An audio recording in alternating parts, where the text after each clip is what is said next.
Bonsoir. C'est calme, hein, c'est très très calme. Merci d'être là, on est content de vous accueillir pour la 5e, c'est le 5e ce soir. Oui. Opération Rencontre de l'Atelier, et pour parler de la pièce Contraction.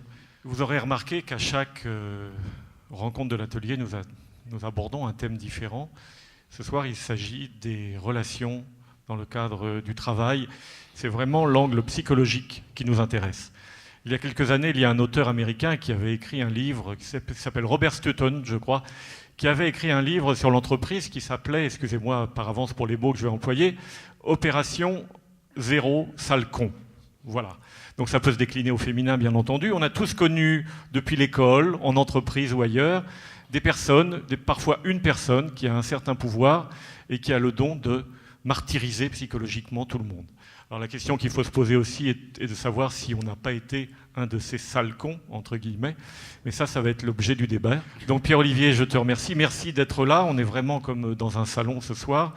Et comme d'habitude, vous ne serez pas sanctionné pour autant. Au contraire, vous serez récompensé d'être venu. On partagera ensemble le verre de l'amitié. Pierre-Olivier, je te laisse la parole et je vais chercher nos invités qui sont juste à l'arrière-scène. Merci. Donc, écoutez, voilà, ils arrivent. Yaël, vous vous mettez au centre. Je fais un peu de scénographie. Christophe, vous vous mettez là à côté de Dominique. Merci. On va rentrer... on n'a pas prévu. On va rentrer dans le vif du sujet tout de suite. La première question elle va à Yaël.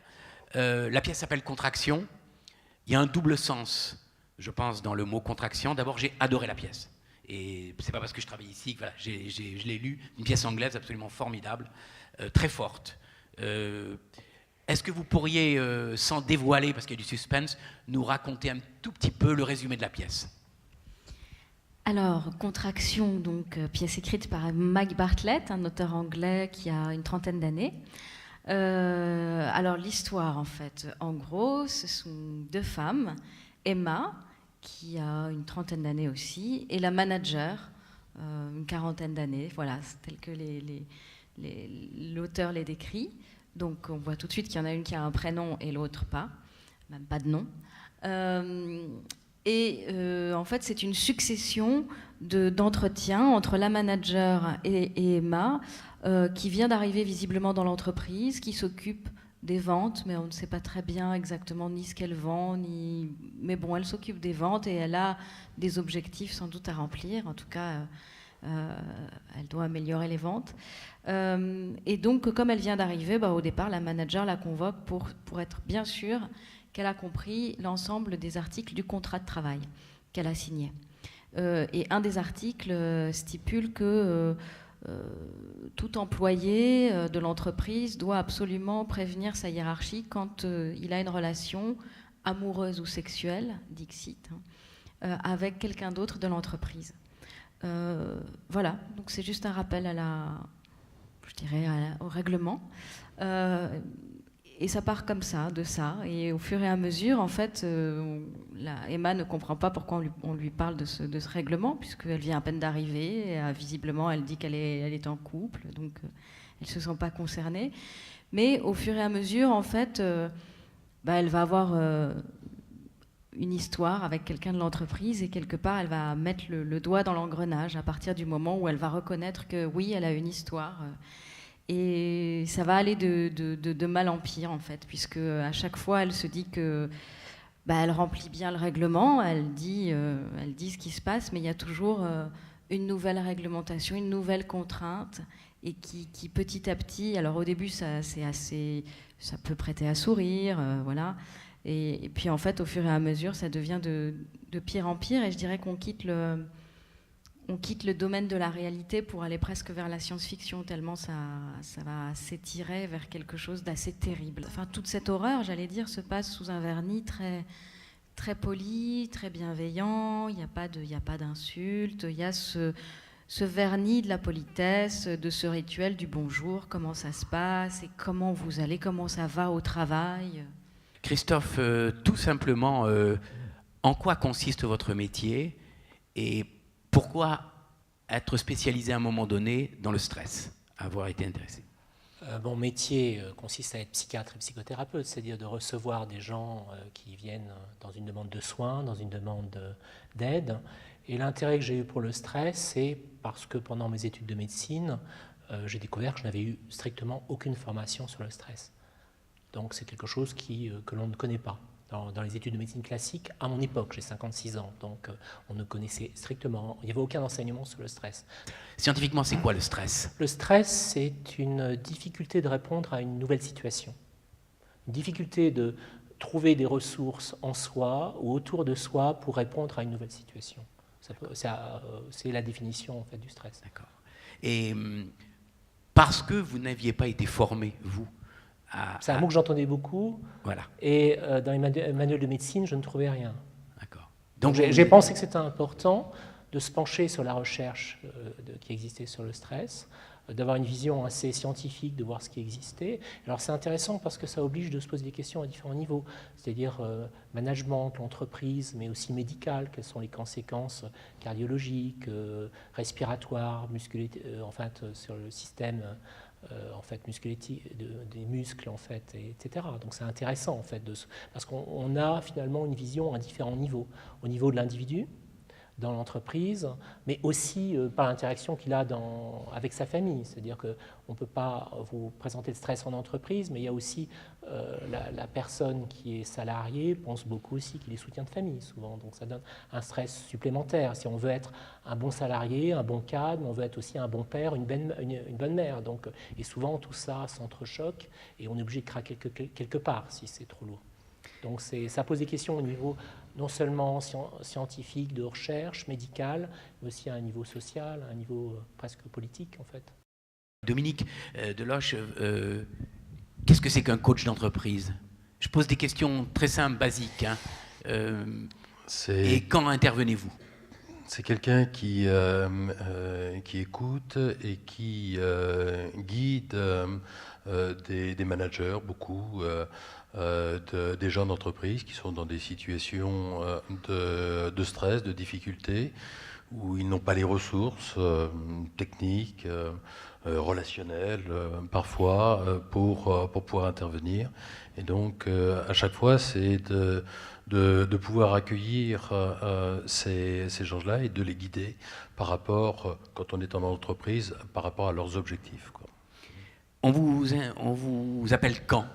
Avant la catastrophe, pendant la catastrophe, après la catastrophe? Dès qu'il y a des tensions, les responsables d'entreprise ont un mot que je trouve monstrueux par rapport à la catastrophe. Ils appellent des coachs ou des consultants comme moi en disant on a quelqu'un qui est en difficulté. Ça veut dire effectivement qu'il est vraiment sous stress et que la catastrophe n'est pas très éloignée, donc, et qu'il faut l'aider. Généralement, il va falloir un petit peu de temps, beaucoup d'écoute, et parfois les gens n'ont déjà plus la capacité, ils sont partis, quoi. Donc c'est vraiment très, très compliqué. Mais la plupart du temps, c'est trop tard. Ah, on vous appelle tout le temps quand c'est trop tard? Oui, donc quand on les appelle comme ça, c'est trop tard. C'est-à-dire, on est là dans des situations où, comme la pièce l'indique très très bien, et d'ailleurs, ce que Yael a évoqué tout à l'heure est très juste. Il y a des personnes anonymes qui font appliquer des règlements, et il y a des gens qui ont des prénoms. Absolument. C'est pas la même chose. Absolument. Finalement, en racontant cette vision de l'entreprise et de cette façon d'organiser le travail, il y a quelque chose d'extrêmement totalitaire, en fait, en germe dans cette entreprise.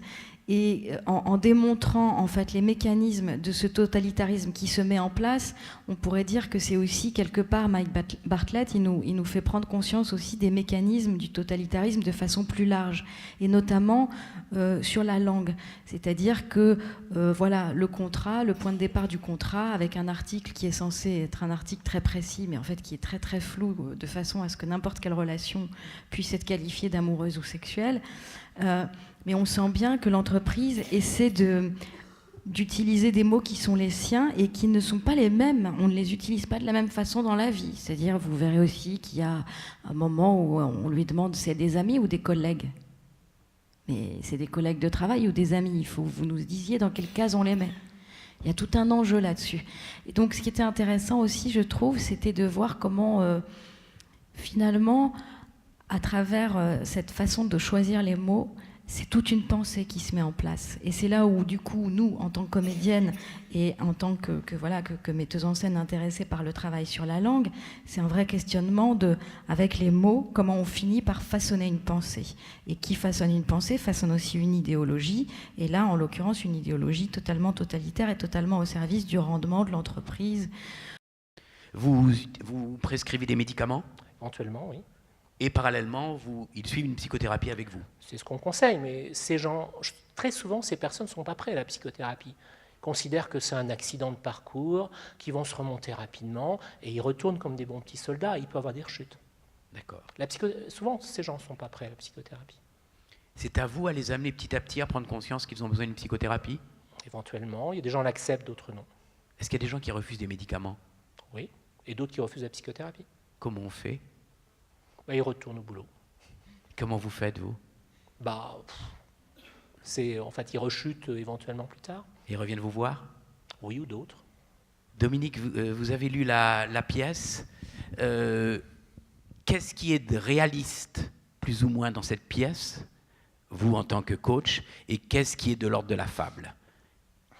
Ce qui est réaliste, c'est ce que Yael évoquait tout à l'heure, c'est les rapports de force, l'émotion, les situations.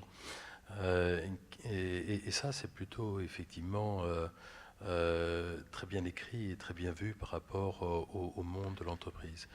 Je voulais, au moment du débat, dire aussi qu'il n'y a pas de fatalité par rapport à ce que Hervé évoquait tout à l'heure, zéro sale con. Il y a des situations d'entreprise très positives. Il y a des situations de management très positives.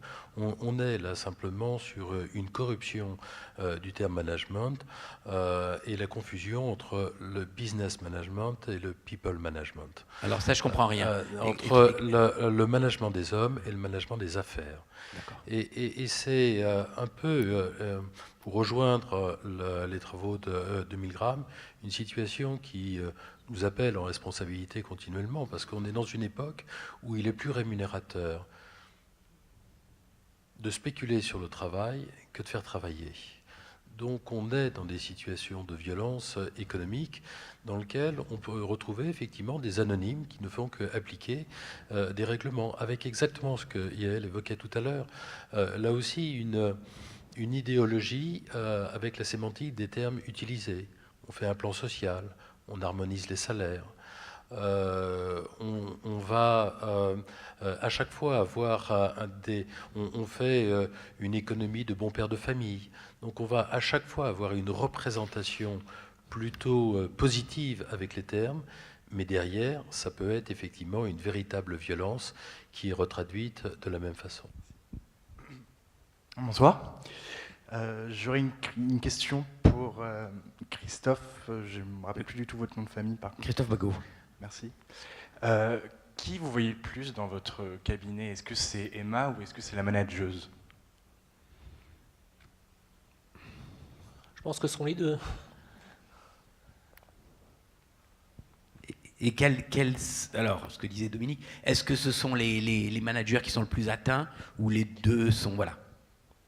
On dit que ce sont les managers de position moyenne en entreprise qui sont particulièrement atteints, en fait, qui sont le relais entre le haut management et des gens qui ont des positions plus humbles. Que c'est là le côté sensible entre le discours intellectuel pseudo-stratégique du haut et la réalité du terrain, que là, il y a une fragilité particulière. Est-ce que vous avez... Et il y a des études aussi qui montrent que, même chez le singe, qui montrent que plus on monte dans la hiérarchie, plus on est protégé finalement. Donc c'est peut-être ça qui pousse les gens à être arrivistes. C'est-à-dire qu'il y a des études qui ont été confirmées chez le singe. Donc c'était peut-être pas la peine d'aller confirmer chez le singe parce qu'on s'en rendait compte, mais plus en fait on s'élève dans la hiérarchie, plus meilleur on a une immunité, semble-t-il. Donc ça pousse à vouloir réussir.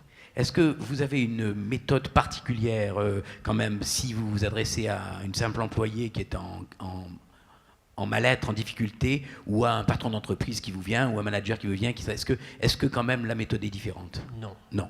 Je pense que tout le monde reste avec les mêmes fragilités dans ces situations-là, en fait, dans ces épuisements, que ce soit les patrons. Je vois beaucoup de patrons avec des grandes fragilités par derrière. Hein. C'est-à-dire que j'aime bien, par exemple, un énarque qui est venu me voir en disant si je ne m'étais pas senti nul dès le début, j'aurais épousé la fille du garagiste de mon quartier, j'aurais repris le garage. Hein. Donc, il ne faut pas penser que les grands patrons sont des surhommes. Ça, c'est une fable qu'il y a dans les journaux économiques, etc. C'est complètement faux. C'est-à-dire qu'on a des gens qui peuvent être très névrosés eux-mêmes et qui se protègent aussi à arriver là-bas. Donc on a des gens très fragiles aussi dans les grands patrons. Quand on rentre dans la pratique managériale, l'une des conditions sine qua non de la pratique managériale, c'est l'exemplarité.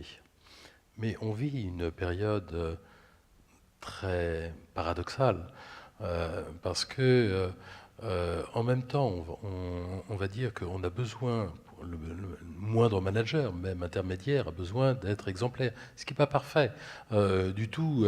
Dans la situation, c'est exemplaire. Tout ce qu'il dit et fait va avoir donc de l'importance par rapport aux personnes qui l'encadrent. Mais on est dans un pays, une époque où les élites font le témoignage, bien sûr, qu'ils ne sont absolument pas exemplaires, qu'elles soient politiques, sportives, médiatiques, dans l'entreprise. Pourquoi il en serait autrement? Et donc, on va avoir effectivement un certain nombre de managers et de directions qui s'exonèrent de l'exemplarité,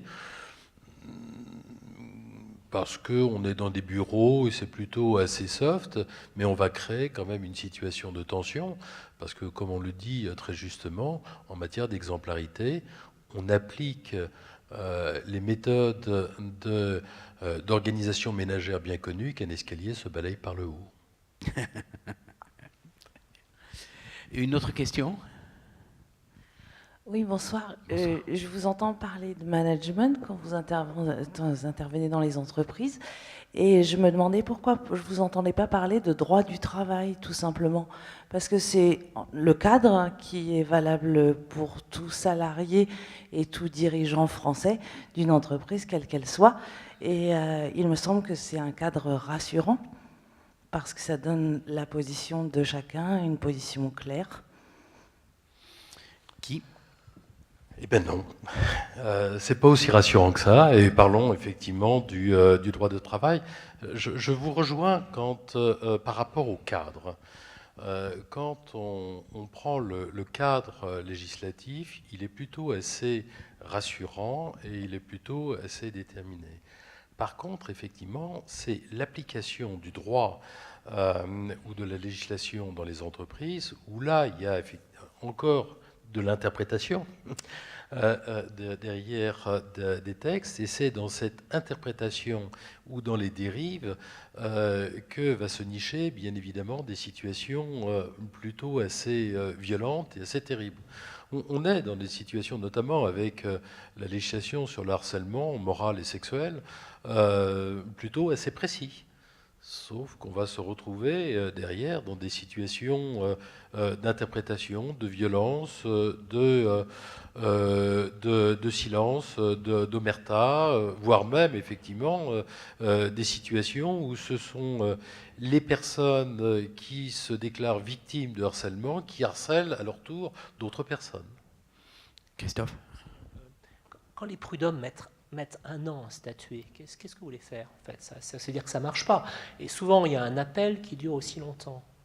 Donc et en plus, quelqu'un qui ira au prud'homme, pour certains chasseurs de tête, ce sera une tache noire sur son CV. Une tache sur son CV. C'est ça. Il faut mieux pas aller au prud'homme pour certaines positions. J'ai eu une chasseuse de tête qui m'a dit que pour un manager à un haut niveau, elle avait dû trouver plein de preuves pour dire que ce n'était pas un chieur, tout simplement parce qu'il était allé au prud'homme. C'est une tâche. Il y a même des études qui montrent que quand vous avez poursuivi votre entreprise, vous avez plus de mal à vous recaser après. S'il y avait une phrase ou un mot ou une expression ou quelque chose pour conclure qui nous donnerait envie d'aller voir, parce que vous avez dit plein de choses qui vont nous donner envie d'aller voir la pièce, mais il y a quelque chose que vous n'avez pas dit et que vous avez envie de dire par rapport à cette pièce, par rapport au spectacle. Qu'est-ce que vous diriez, Yael? C'est pas une question piège, hein? Oui, je sais, non, mais